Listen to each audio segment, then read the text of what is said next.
شتات في شتات أتاك وأنت تخبر بالنوايا جهول ظالم وعليه برد من التسويف أورده البلايا ومعتبة بابك غير جود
ucapkan terima kasih dekat semua yang hadir pada hari ini, terutama yang saya jemput lah Pak Ike, rakan seperjuangan yang lambat kata tu dengan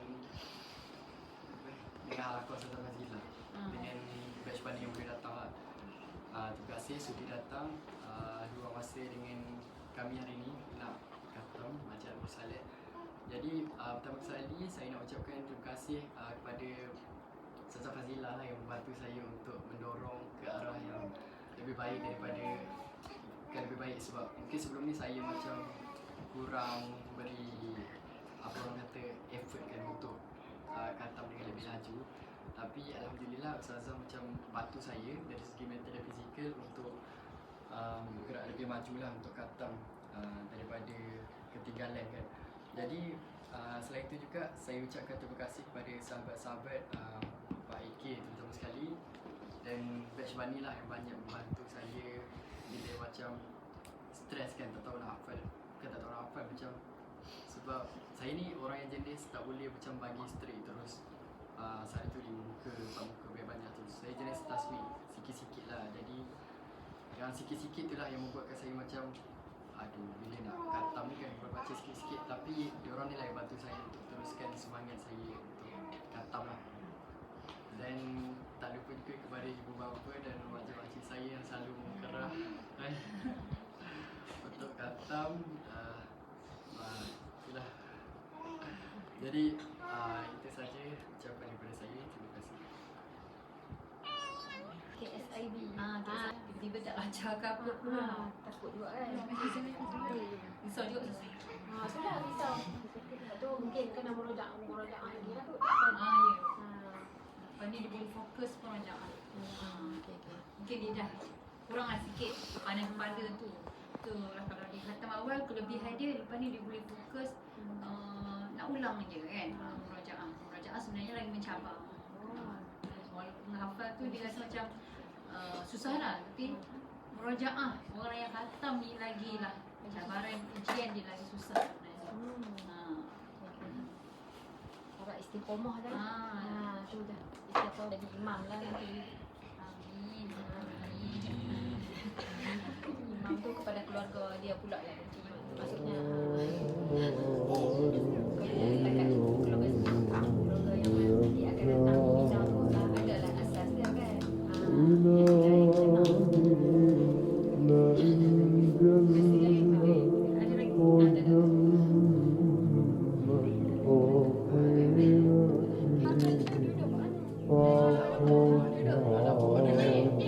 Sebentar tak ada orang ni jaga lah dulu kat masa ni.